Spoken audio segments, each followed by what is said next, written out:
vertical rows. Okay, so I'm Wenjie, the group leader for E026 Trap in Triple E. So our game will be Army Horror Bang Team. So it's a army themed related game. So the story goes where there will be a army. This is a sort of an army bang where 4 members of the bang mates have gone missing, and then you are one of the detectives to find out what happened and where they have gone missing. So what's so unique about our game is that there will be 4 story stages and 1 finale stage. So the 4 story stages will be the pull-up bar, the reflections, the horror box, and the standby bed. So these are the 4 story stages, and each of these story stages will give you one 11B, which is the IC for army personnel. So with these 4 11Bs, you can proceed to the final stage, which is the magic board to get out of the room. Yeah, so this will be the army team. So also this game will be played in a dim and dark settings to maximize the capability of each of the game. So the first game, reflections will be presented by Xianren and Shafiq, and also the pop bar. For the magic box and standby bed will be presented by Wen Kai and Chong Han, and the finale stage will be presented by Brandon and Ian. Yeah, so for the first 4 story stages, they can be played in any order, so it doesn't matter. As long as you play it, you'll get one of the 11Bs, and at the finale, you'll put all 4 of the 11Bs together, and you'll be able to proceed out the room. So we'll start with the pull-up bar and reflections. So at the start of the game, right, they will be given this notebook. This will contain all the clues and hints of all the games, but you do not know which will be in the sequence of the games. But for us to know that each of them will be demarcated with a bloody fingerprint to know that it is sort of the hint for the games. But they do not know exactly which is which, so they will need to figure out which of it coincides with the game. Yeah. So for the details of the hint, the groups will present to you which one is related to them. Okay, so sticking to the army team, the first game is the pull-up bar, and how it works is actually we have 2 ultrasonic sensors attached to the sides of the pull-up bars. So we've actually triangulated the distance of the dimensions of this box to fit the ultrasonic sensor, so you won't be able to like cheat your way through this. So how it works is that once you raise this skull above the pull-up bar, actually you can see that the light will actually turn on. Yeah, it's a bit dim right now, but actually that's why we were saying in the dim setting you can actually see the lights turn on. So as you see, when I do put my hand around, I can't cheat the system. Yep. And so this is the second one. And on the you could turn around for. yeah, actually now it's lighted up already. So when we do our last grab of the pull up, yeah, this will trigger the trapdoor here. So you're able to open it, and then you get the clue for the last station. Yeah, and the clue in the book is actually I don't think I was ready to show you all, but it's actually 3 pull-ups. So that's how they know that you're able to do 3 pull-ups to clear this station. So I'll pass my time to the Shafiq to do the reflections. Alright, so for reflections, as you can see from the outset, it looks like a normal mirror. However, actually this actually is a one-way mirror. The participants will be given either one of these, depending on the difficulty that you want it to be. Laser pointer will be much more difficult because you need to be more precise. However, for the torchlight, it's much more easier, and I'll explain why. So, as you can see, this is actually a one-way mirror. So for the participants, they are supposed to flash, and then if you point at certain areas of the mirror, you'll trigger an LED light. As you can see, you trigger yellow and blue. Yellow is in the center, blue is at the bottom, and at the top is red. However, if I trigger the red now, it cancels out because this is not the correct order. So to figure out the correct order is inside the handbook. It's inside this page. As you can see, I do believe you can't see from this distance. However, I'll just explain this. So, Sergeant says, stand in front of the mirror, learn to aim at the head, torso, and feet of my enemies. But the worst enemy is myself. So basically, what this means is, you're supposed the worst enemy is yourself, which is the reflection of yourself. So, point at the head. As you can see, I'm pointing at the head right now. I'll be pointing at the torso now. And then now I'll be pointing at the feet of my enemies, which is myself. And then, that's the correct sequence. This will unlock the flap at the side for the puzzle final the next 11B basically. So with that, that concludes the end of our first two puzzles. We'll be passing on the time to the third puzzle. Okay, so after completing stage 2, we'll proceed to stage 3, which is the horror box. As you can see over here, this is the horror box that has a 6-digit password that you need to unlock. And there's a flashing LED skull, and there's a clock situated nearby. So as participants reach this station, they'll receive a clue that reads how many times does the LEDs of different colors flash in red hours, green minutes, and blue seconds. So actually you might think that the password is just simply the number of flashes of the LED skull, but actually there's more to it. So if you can see over here, the clock has different colors. The hour hand is red, and the minute hand is green, and the second hand is blue. And so actually in the clue, it was written how many times. So times can also be referred as the multiplication. So actually in fact, the answer is just the number of flashes multiplied by the number that's pointing on the clock. So in this case, we have one red flash, which is 03, and two green flash, 24, and three blue flash, which is 18, and there we enter it.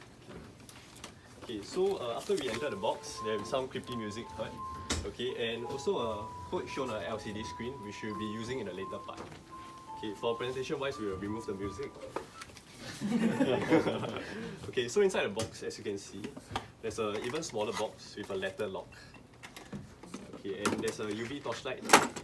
And so we have to locate, using the notebook, we have to locate the correct page that will give us more hints. And in this page, we saw purple light, which also hinted us to use UV torchlight. So when we flash on the notebook, we can see there are 5 different sets of 6 digits number and a corresponding alphabet next to it.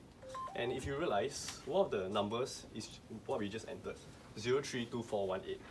And the corresponding alphabet is alphabet A. And the page also hinted us to find your corresponding puzzle around the room. So in the real setting, there will be 5 different puzzles placed around the room. And so you have to use a UV torchlight to find the correct one. Okay, so here they are.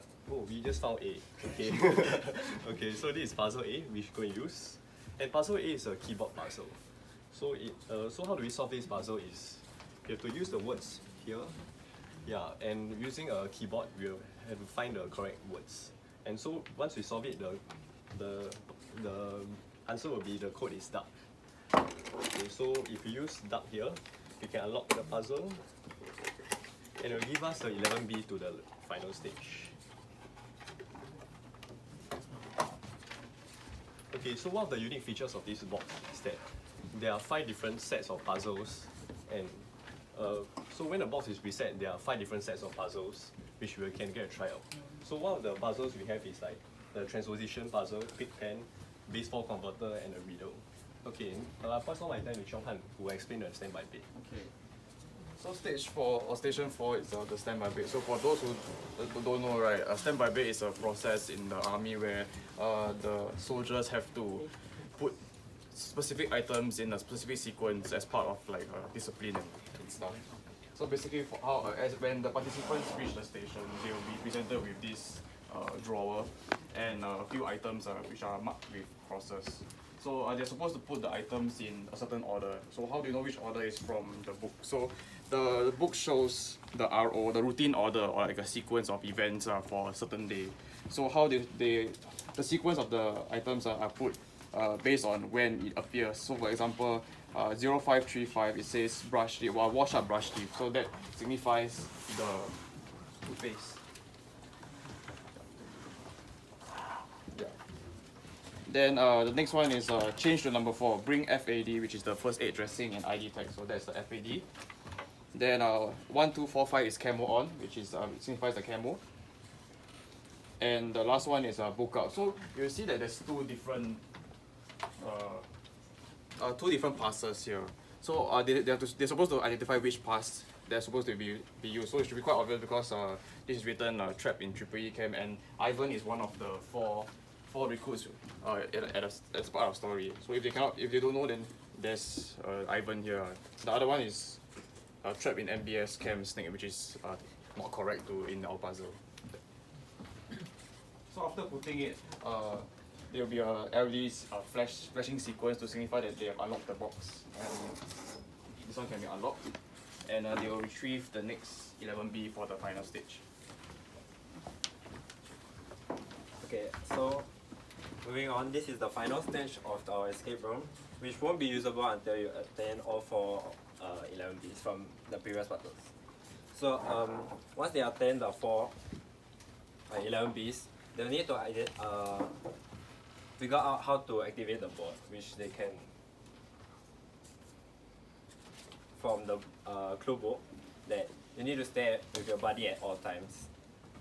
That means there will be 2 pairs of 2 people, and to find out what are the 2 pairs,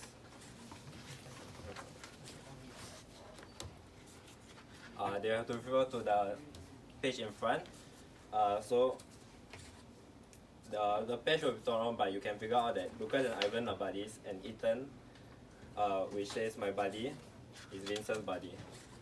So putting them together on the weight sensors will activate the board, which lights up. Now I'll pass on my time together. Okay, so now when the lights up, right, you know that the board is usable already. So from here, we open up the instruction manual here. So right here is the instruction manual on what to do once you have activated the board. So I'll open it up for you all. Okay, so this is instruction manual. So once the magic board lights up, you have to use the pointer in the chest, which is referring to this. So there's a magnet inside here, which when we move it around, so number 2 is to hold it vertically and move it across the letters on the board. So as you can see now, if I'm putting it on letter A, right, the pointer just drops. But let's say I move it across the board and I move across some letters. If I move across a certain letter, it will stick and rise vertically. This means that this is one of the letters that we are looking for. So I'll continue to move across the board, and there are certain letters that will continue to cause the pointer to stand up. These letters will be E, V, I, and L. Okay, so from this 4 letters combination, you can form a total of 4 different words. One is evil, one is vow, and a few others that I can't remember off my head. Yeah, lift and will. Okay, so now they have to use this 4-letter word that they obtained to form a 4-digit code to unlock the door to finally escape and save their bunkmates. So how do you know what letter is it out of the 4 letters? Which is at the back of it, there's actually a lot of little words that write evil on it. So this is sort of a hint to tell them that evil is the word that they are supposed to be used. Now I'll proceed on to show you the dimension of the box. If you all look around the box, right, there's actually on each side 1 word. It says inversion is the key. So if you all know the word is evil, right, if you flip the word evil around, it will give you a code of 7153. If you all can imagine can you all imagine, right? If you invert the V, you'll become an evil. Yeah, so with 7153, they have obtained the code already. So they're the key into the big door. So 7, 1, 5, and 3. Oh. Sorry, wait,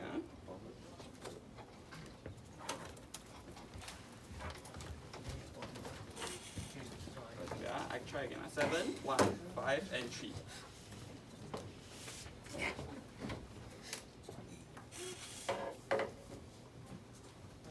Yeah, 7, 1, 5, and 3. Okay, you see? So this is just a mini apparition, but it's just to show that once you got the 7153 code, you can unlock the door and save the bunkmates from the escape room itself. Yeah, so with that, I think we have came to the end of our presentation. Thank you. Oh, you want to see each individual, because quite spaced out. Then you can see what's inside the games.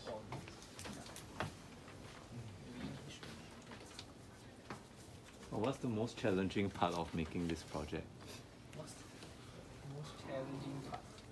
I think for us, it's more of, because for escape room, it's more of a cohesive experience. So for us, if you all go to a lot of different escape room, it's more about everyone building their individual puzzle. But I think what's important is we form a cohesive experience, so that like all the puzzles are linked.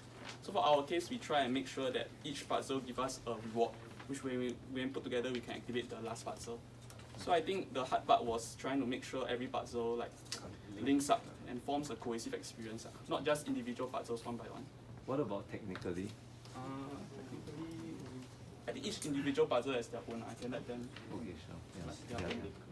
Start from You can start from For the first two is mainly coding because you have to code in the sequence and you have to code in the pull-up counters and yeah, it was a lot of coding, so there's a bit of some technical difficulty that we experienced while doing this. Yeah, especially for our whole group, we don't have much experience on coding, so we only have the basic C++ that we learn in EEE. Yeah, so with that, we try our best to do what we have now. For station 3 and 4, it's similar because we also don't have the coding experience. So learning how to code and put it together and to optimize it into a box, two boxes, right? Is the challenge for us. And on top of that, the making of the box, trying to make it usable, user-friendly, and all is also challenging for us. I think creating a storyline that makes it together also quite, and to make it army team, right? So we have to think of a lot of what happened in army, and then we have to make it into a puzzle that sort of fits into the army team. So actually quite hard because we need to create a storyline of how all these are made. Like for example, standby bed. We need to figure out what's the main point of army and put it together. For example, like the RO, making the timetable for army and putting it together was quite a thinking process at that time also. Yeah.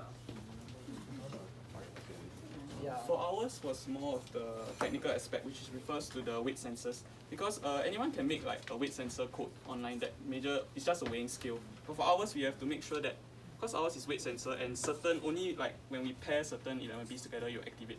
So you have to do the coding, which have to like make sure that once like certain weight is detected, you activate, and once certain weight is not detected, you won't activate. So now you see, let's say if I remove this, the thing will off on its own, which means that the magic box is not activated.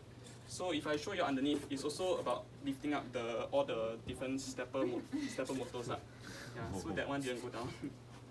Yeah, so you see all this. So another aspect will be our dimensions also, because you see when the stepper motor raises up, right? If you don't have a certain height, right, the magnet above won't detect. It's not strong enough. Yeah, so we have to really ensure that we have the right. So how we adjust is we use tape to adjust the height of the stepper motors. So all this, yeah, if it's too high, you hit the top, then it won't raise up also. Yeah, so that's one of, I think, technical aspect for ours. Yeah. Why did you choose to use a weight sensor instead of RFID? Yeah, because we think RFID is a bit too common, so we wanted to try something. We also used it. Because we really use RF, so you want to showcase a myriad of different techniques. So So this was RFID. yeah, also. correct. Did you code for different beds? Different Meaning, bits. if I put the sequence the other way around, will it still work? You can, as long as you have the two combo together, Ethan and Vincent and Ivan and Lucas are the same, you can get it to work. Either way, Yeah, because Okay. what we did was just an if-else statement. Then we just made sure that that this the addition of these two weights will Okay, looking for two weights. Mm, Any of the sensors. correct. Then also the initial condition was when, because now it was two weights are the same, but now let's say we remove, right, it's both 0, 0, so by right it should raise up also. So we put another if condition that said that if it's No 0, zero. 0, 0, right, it won't raise up. So yeah, so that's one of our technical aspects.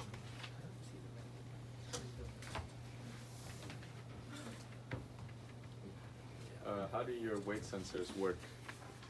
As in What's the principle behind the operation? basically C+ coding and Arduino, which we didn't learn that much. So I mean the okay, so the we actual sensor. obtained the weight sensor weighing scale code online. So we just put it into our stepper motor code. So we originally formed a stepper motor code that will raise and another stepper motor code that will drop. So eventually we found that weighing scale code online, right? So we made the value such that once you hit a certain value, it would raise the stepper motor. But the sensor itself, how does it measure The weight? sensor is this is a load cell. Yeah. Yeah. So the load cell then this will transmit to this HX711 amplifier. So this signal will pass all the way into the Arduino machine right here. So this one is the one that is the big brain of everything lah. So yeah, we put all the codes inside lah. So this also linked up with our servo motors. So once a certain weight is hit, then you'll activate the servo motors also. Yeah. Okay.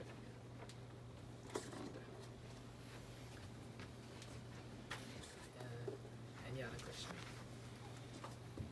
The servo motors inside the box. Yeah. If you were to do one thing to remove the servo motor, what do you think you could have done? Initially, when we were planning, we were thinking of something to do with like a pulley system.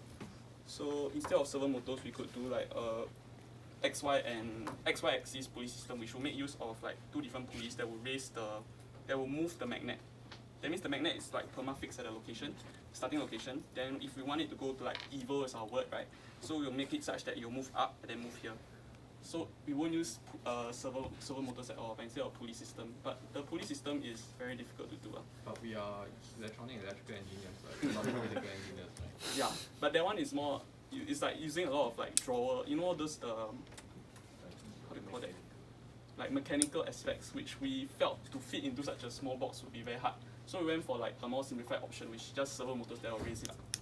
Yeah. Why not an array of electromagnets? Yeah, that's actually what I'm going for. E026. Underneath each letter, one electromagnet under They will each activate. letter. Think of that. Right, instead of all these motors. Yeah, and don't you have to align them if you just stick it under the box? Yeah, what you mean.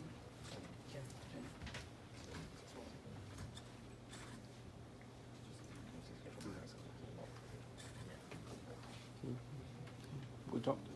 I just want to give compliments. I think you have done very well to put a layer of design over all your technical stuff, which is what a user will experience really. I think that's a good job done. Thank you. I got one last question. What if the whole group, nobody can do co-op? No, as in, okay, so maybe I wasn't clear, but this is the human figure the co-op. Yeah. he's the So we, like I said, we have the dimensions triangulated to the ultrasonic sensor, so you won't be able to cheat the proper. It has to be over, like, we actually, okay, so the problem with this is that we had problems with like round surfaces because we were thinking like maybe the high frequency will bounce off at different angles. So actually the flat surface was the best to trigger like a proper pull-up. Is there any reason why you don't adjust the brightness of this LED? By right, it's supposed to be a dim room, so you'll be brighter. Also, But you know how to adjust. I guess we have to. Can but I was thinking we could actually dim the lights, but I guess we could. Because I saw the other partner, they have the brighter LED. It's noticeable. Okay, thank you. Yes. Thank you. Thank you.